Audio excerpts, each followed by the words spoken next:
Hi guys, so today I'm going to be building what I think has been often referred to as the Deitor of the reboot of Rebel Wars. I'm going to be building nuts, and so far I've got my £1 motorbike for the wheels, because the wheels so far have been the hardest bit, just finding kind of wheels similar enough to nuts. They're quite a unique kind of skinny kind of shape, but yeah, hopefully this will do. And I've got some bath chain, and that's sort of as far as I've got, but yeah, we can probably work with that. So I'm once again going to be using the Hexbug circuit boards, because hopefully this one is essentially just a small box, so it shouldn't be too much weight on it.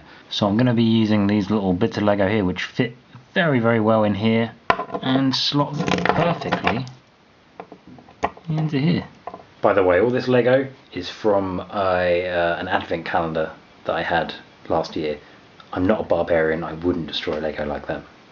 So to make the wheels look correct, I've mapped out the approximate size and found some bottles in the home that are of similar size, drawn around them, and are now carefully cutting them out before I'm going to add the detail and then glue them onto the wheels. So the wheel interiors with detail are drying, attached to the wheel.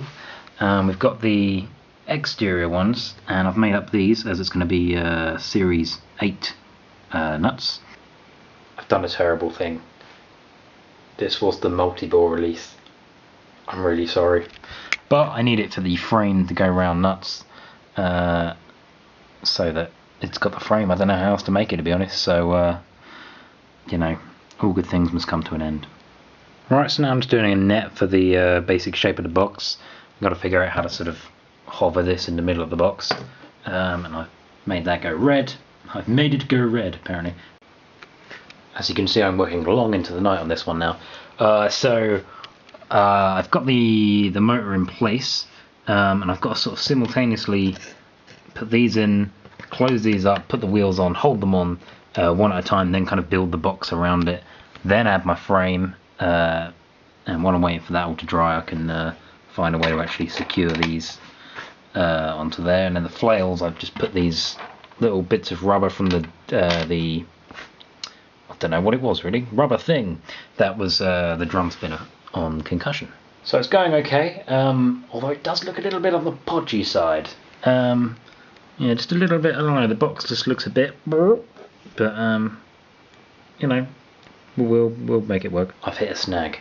So if you look at this, the wheels, I don't know if you can see that there, are kind of turning not independently, and they are meant to turn independently, which makes me think some super glue has got into the system somehow. And also in a test run trying to switch it on, it also wouldn't switch on. So I may have to take it all apart a little bit again and slightly start from scratch on the body again. But you know, it's all, you know, you learn from your mistakes, so be a little bit more careful with the super glue next time. So it's the next morning, and I worked through the night, and as you can see, I'm done. I've made the body a bit smaller, as I had to sort of take it all apart to make it work. And the reason we're in the kitchen, by the way, is because these flails are pretty much the full width of my arena, so allowing for some lack of control, which inevitably there will be, it would have just smashed into the side repeatedly. So I thought I'd test it in the kitchen. Okay, it doesn't seem, oh my days, okay. Right, it doesn't have quite the strength that it needs, I would say. Yeah, okay. I'd say that was a resounding failure. Okay, I'm going to try again.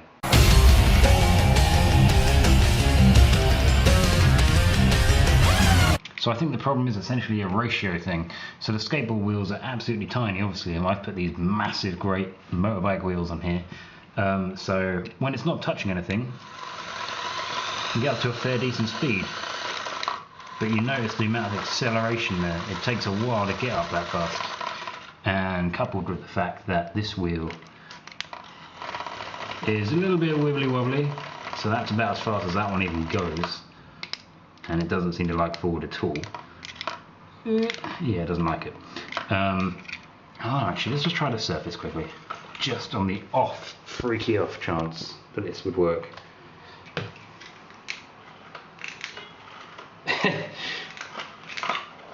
So what you like about me, I'm an optimist. So I failed.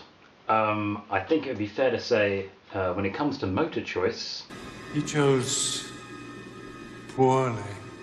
but we've learned something. We've learned that you really can't scale up the little skateboard wheels to something, 10 times bigger. What we've also learned is that due to the gearing, to get it started with the little skateboard, you just run it across the floor.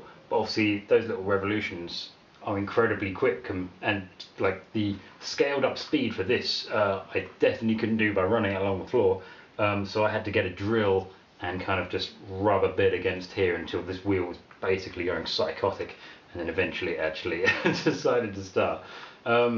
So yeah, I won't use them again. Well, not in this scenario anyway. It still worked for like the axe and on Thor and stuff like that. But looks wise, it's a simplified version, and it got really quite big again. But I was kind of dictated by the size of the wheels, so that's kind of just how it goes. But yeah, like I say, it's a bit simplified, but I'm pleased with it overall. It looks kind of right. So yeah, I've not created a remote control nuts. I've created a just normal pullback nuts, really. And on the plus side of all this as well, I can just say I've made a video in which I show off my large nuts. That's always fun. Thanks so much for your suggestions, guys, for different ones. I've got some other ones in the works and stuff, so we'll see what happens with that, and I really appreciate all the feedback. But yeah, I do apologise for failing you. And I'll see you next video. Cheerio.